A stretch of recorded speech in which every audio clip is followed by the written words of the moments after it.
Hola, buenas, mi nombre es Elvin Aplicano, estudiante universitario de la Universidad Nacional Autónoma de Honduras. Esta es la clase de Química Analítica y el día de hoy vamos a hablar acerca de las separaciones analíticas. La doctora a cargo es la doctora Luisa Zúñiga. Damos inicio a continuación. En la introducción, en el presente trabajo se presenta toda la temática con las separaciones analíticas, métodos, técnicas implementadas para desarrollarlas, ya que por lo general las separaciones estas se definen como una operación que implica dividir la mezcla, es decir, la muestra en por lo menos dos partes de distinta composición, de manera de enriquecer una de las fracciones u otro componente en relación al resto. Los objetivos de esto es identificar diferentes métodos de separaciones y además también categorizar la importancia de cada una de ellas.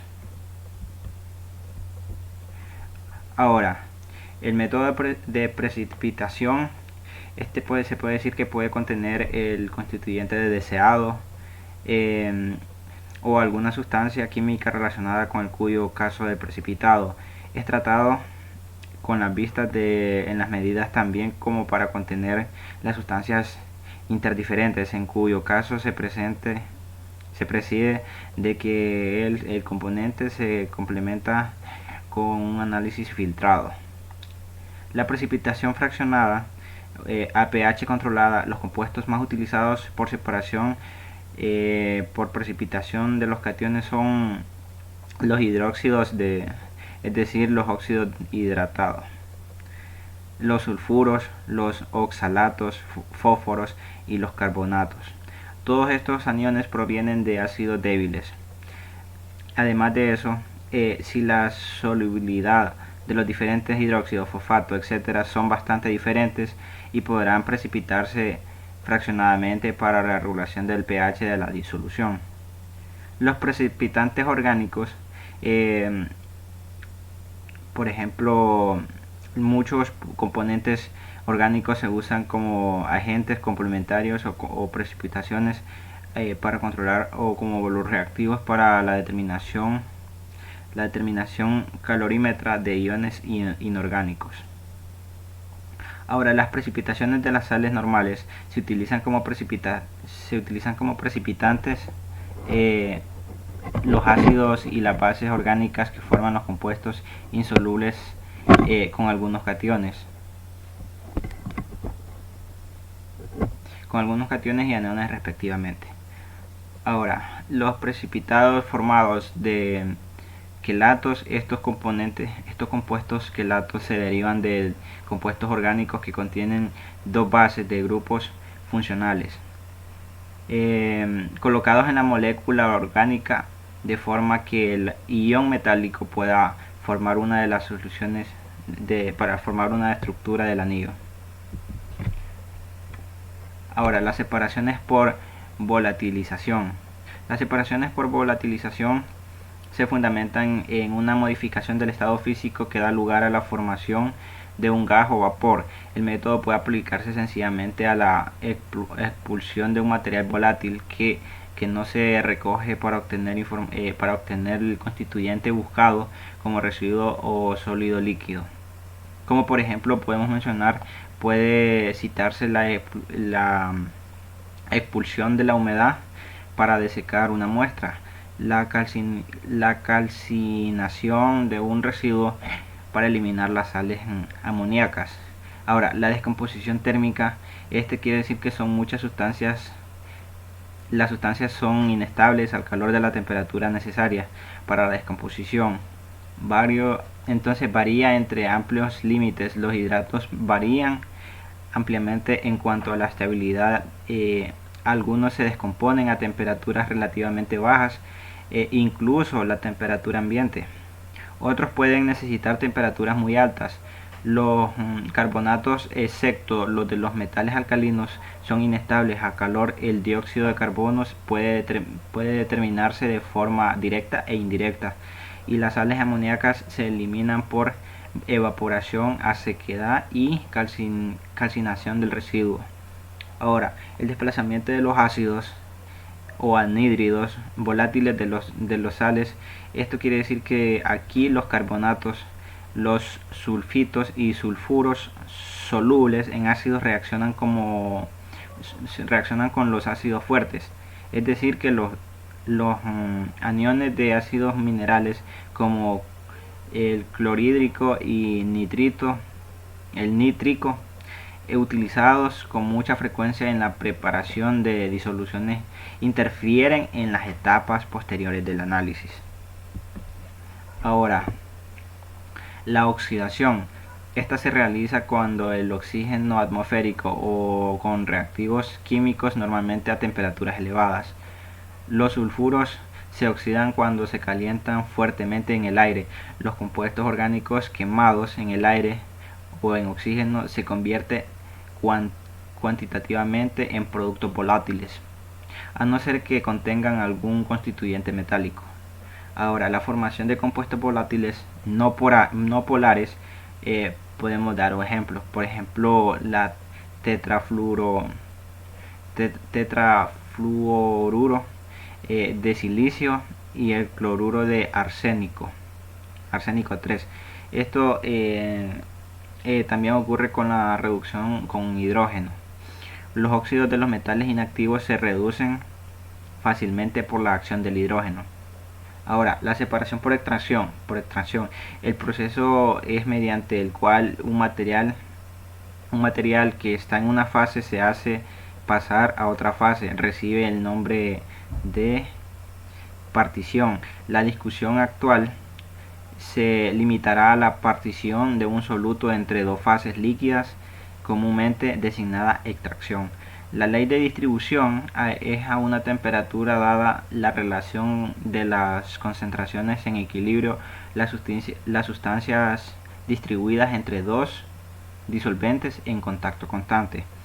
Ahora, la separación extractiva de metales, el uso de por ejemplo, el uso del éter etílico para la extracción y separación de hierro 3 de otras muchas sustancias, fueron introducidos en el año de 1982. La extracción se realiza con los metales en forma de cloruros y en disoluciones de ácido clorhídrico, siendo la concentración óptima cerca del 6M. En estas condiciones, solo una extracción con un volumen igual del éter extrae un 99% de hierro presente en la sustancia. Ahora, la extracción puede realizarse para la eliminación de un soluto. Esto quiere decir que es una extracción exhaustiva.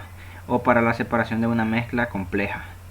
Es una extracción selectiva. Para la eliminación de un soluto, el método es rápido y precisa un montaje sencillo. Si el soluto tiene un coeficiente de distribución grande, una sola operación en un embudo de separación basta para conseguir una buena separación. Los métodos de extracción pueden adaptarse a un sistema de funcionamiento continuo, dependiendo del montaje necesario, si el segundo disolvente es más o menos denso que el primero. La extracción continúa en contracorriente en una operación industrial. Los aspectos de las extracciones. Aun cuando la constante de distribución de soluto sea grande, puede realizarse varias extracciones sucesivas para hacer descender la cantidad extraída a un valor no despreciable. El proceso es aplicado de dos maneras o de dos formas: extracción de las sustancias interferentes, dejando el constituyente buscado en el primer disolvente, o la extracción de este constituyente dejando las impurezas en el primer disolvente. Los métodos de extracción pueden utilizarse a veces para evitar fenómenos de coprecipitación o postprecipitación, que se presentaría en una separación de los mismos constituyentes por precipitación. Los solutos presentes en una concentración demasiado pequeña pueden ser arrastrados por extracción a un volumen pequeño de un segundo disolvente si la constante de distribución es grande. Los compuestos sólidos se obtienen por evaporación de las disoluciones a sequedad, y el residuo sólido se trata como un disolvente orgánico para disolver una o más compuestos, quedando él y los otros como residuos sólidos. De esta forma se podrán efectuar las siguientes separaciones. Entre ellas encontramos 5. Los percloratos alcalinos. El perclorato sódico NaCl4 es soluble en N-butanol o en el acetato de etilo. El perclorato potásico es insoluble en KClO4. Si están presentes los percloratos de litio y magnesio, se separan junto al de sodio y los del rubidio, cesio y amonio con el potásico. Ahora, los cloroplatinos alcalinos. El hexacloroplatinato 4 sódico es soluble en etanol al 80%, mientras que la sal potásica es insoluble. El litio se separa junto al sodio y los de los rubidios, cesio y amonio con el potásico. Los cloruros alcalinos. El cloruro de litio, LiCl, es soluble en dioxano o en piridina. Los demás cloruros son insolubles. Los nitratos alcalinotérreos, como ser el nitrato cálcico, es soluble en butil.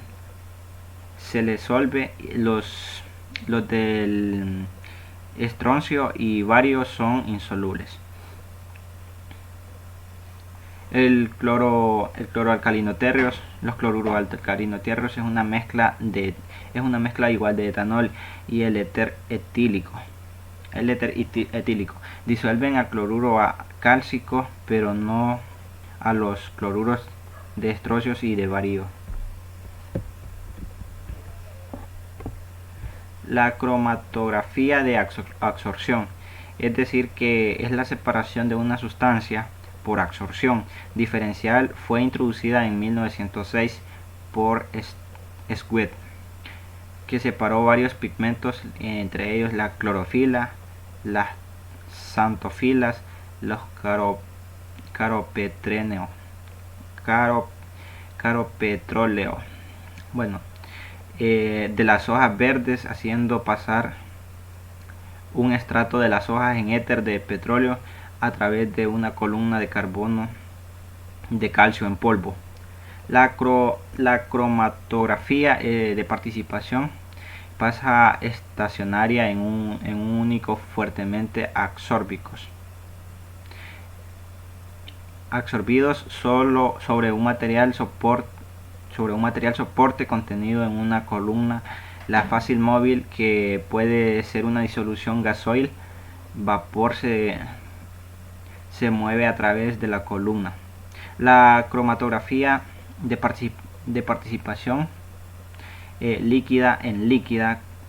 Cromatografía de participación de gas líquido. La cromatografía en capa fina es un método que se ha convertido en uso de los medios más útiles para la separación, identificación y ensayo de muchas sustancias, especialmente materiales bioquímicos producidos naturalmente,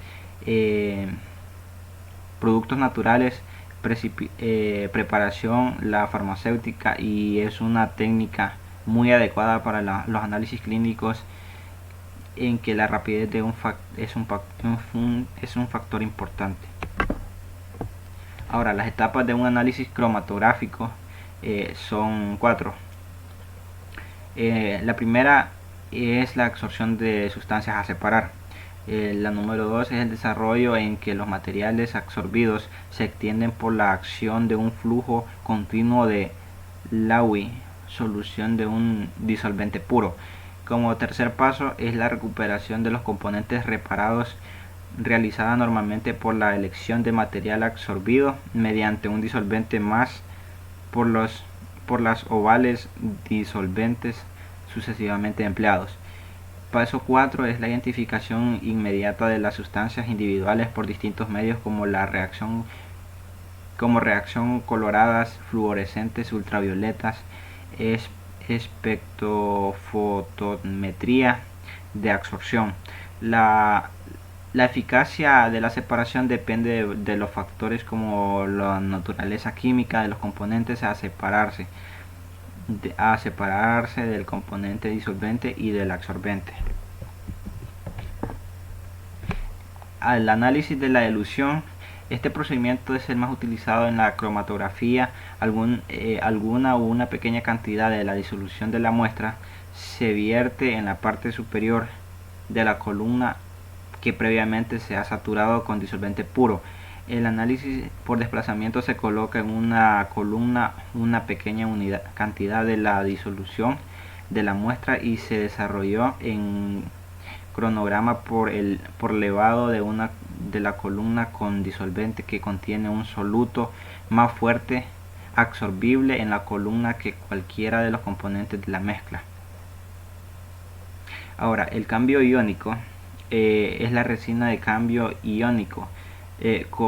Son polímeros orgánicos complejos con uniones entre las distintas unidades de polímero, haciendo variar el grado de uniones, y los grupos funcionales ácidos o básicos pueden modificarse las propiedades de la resina respecto a la velocidad, capacidad de cambio y selectividad.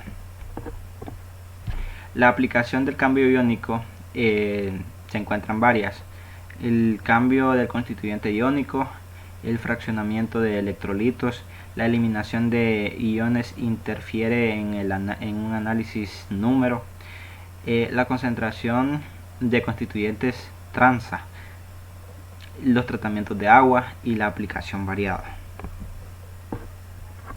Recomendaciones. Bueno, una de ellas es utilizar como precipitantes los ácidos y las bases orgánicas, ya que forman compuestos insolubles con algunos cationes y aniones respectivamente. Y como segunda sería realizar la oxidación con el oxígeno atmosférico o con reactivos químicos, normalmente a temperaturas elevadas. Los sulfuros se oxidan cuando se calientan fuertemente en el aire. Los compuestos orgánicos quemados en el aire o en el oxígeno se convierten cuantitativamente en productos volátiles.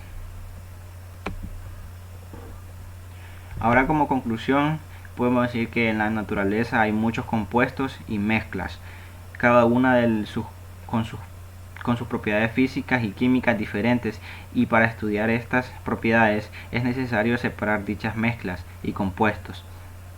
Para eso existen los métodos de separación, los cuales nos ayudan de manera significativa, ya que nos permiten estudiar de manera particular las distintas características, así como sus diferentes propiedades de las mezclas. Además nos benefician bastante, ya que su ayuda es tan descomunal que sin dichos métodos aún no sabríamos de qué están compuestas aquellas mezclas de las cuales antes no teníamos idea de su composición y estructura. Más sin embargo, hoy ya estamos descubriendo. Esta ha sido mi participación. Muchas gracias.